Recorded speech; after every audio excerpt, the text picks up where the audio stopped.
యమదీపం మనం దీపావళి పండగ అనగానే 5 రోజులు చేసుకునేటటువంటి పండగ. దాన్నే ధనత్రయోదశి, నరక చతుర్దశి, దీపావళి అమావాస్య, బలిపాడ్యమి లేక గోవర్ధన పూజ, అదేవిధంగా యమద్వితీయ, ఈ 5 రోజుల పాటు చేసుకునేటటువంటి పెద్ద పండగ ఇది. అయితే దాంట్లో మొట్టమొదటి రోజు దాన్ని ధనతేరాస్ అంటూ ఉంటారు, ధనత్రయోదశి. ఆ రోజున సాయంత్రం పూట చక్కగా వాకిట్లో దీపాలు పెట్టాలి. ఆ దీపం ఎటువైపు పెట్టాలి, ఎక్కడ పెట్టాలి అంటే మనం మెయిన్ ఎంట్రన్స్ సింహద్వారం ఉంటుంది కదా, ఆ సింహద్వారానికి కుడివైపున పెట్టాలి అని చెప్తారు.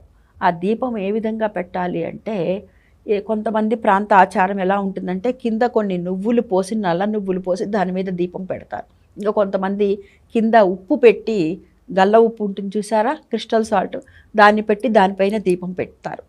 అది మీ ఇష్టము. లేదండి మేము అవన్నీ పెట్టాం, మామూలుగా పెడతామంటే మామూలుగా కూడా పెట్టుకోవచ్చు. చక్కగా ఆ దీపాన్ని వాకిట్లో కుడివైపున మామూలుగా దీపారాధన చేసి యమధర్మరాజు గారిని తలుచుకోవాలట. ఈ యమధర్మరాజు గారిని ఎటువైపు చూస్తూ ఉండాలి ఆ దీపం? దక్షిణ దిక్కుకి, దక్షిణ దిక్కు వైపు చూస్తూ ఉండాలి ఆ దీపం. ఆ దక్షిణ దిక్కుకి ఆ దీపాన్ని కనుక పెట్టినట్లయితే దక్షిణ దిక్కుకి అధిపతి అయినటువంటి యమధర్మరాజు గారు సంతుష్టుడయ్యి, వీళ్ళు నా కోసం ఈ దీపారాధన చేశారు, ఈ దీపాన్ని పెట్టారు, దీని పేరు యమదీపం అనే పేరుతో పెడుతున్నారు అని చెప్పి సంతుష్టుడయ్యి అపమృత్యు దోషాలు ఏమీ లేకుండా చక్కగా ఆయన మనల్ని చల్లగా నిండు నూరేళ్ళు చక్కగా ఆయురారోగ్యాలతో మనల్ని అష్టైశ్వర్యాలతో ఉండే విధంగా దీవిస్తారనమాట స్వామి. అంటే సూర్యనారాయణమూర్తి యొక్క కుమారుడు కదా యమధర్మరాజు. అందుకు అటు ఆరోగ్యాన్ని కూడా దొరుకుతుంది, మనకి ఆరోగ్యము ఉంటుంది. అదేవిధంగా మనకి అపమృత్యు దోషాలు ఇలాంటివన్నీ కూడాను ఏమీ ఉండవు.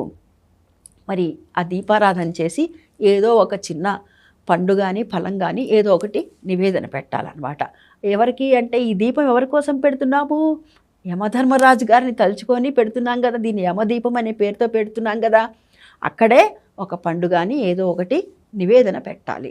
అది కూడా స్వామి, ఇది కూడా నీకోసమే నేను ఇస్తున్నటువంటి ఆహారము, స్వీకరించు అని చెప్పి స్వామిని మనసులో తలుచుకుని యమధర్మరాజు గారిని ఈ విధంగా ఎవరైతే దీపారాధన చేసి ఏ ఫలమో నివేదన పెడితే వాళ్ళని ఎటువంటి అపమృత్యు దోషాలు లేకుండా చక్కగా దీపిస్తాడనమాట యమధర్మరాజు. అందుకని చెప్పి ఈ రోజున పెట్టేటటువంటి, అంటే ఈ ధనత్రయోదశి రోజు సాయం సంధ్య వేళ పెట్టేటటువంటి దక్షిణ దిక్కుకు చూస్తూ ఎక్కడ పెట్టాలి అంటే మన మెయిన్ ఎంట్రన్స్ ఉంది సింహద్వారంకి కుడివైపు గనక దీపం దక్షిణ దిక్కుకు పెట్టినట్లయితే దాన్ని యమదీపం అనే పేరుతో పెడితే యమధర్మరాజు గారి యొక్క అనుగ్రహం మనకి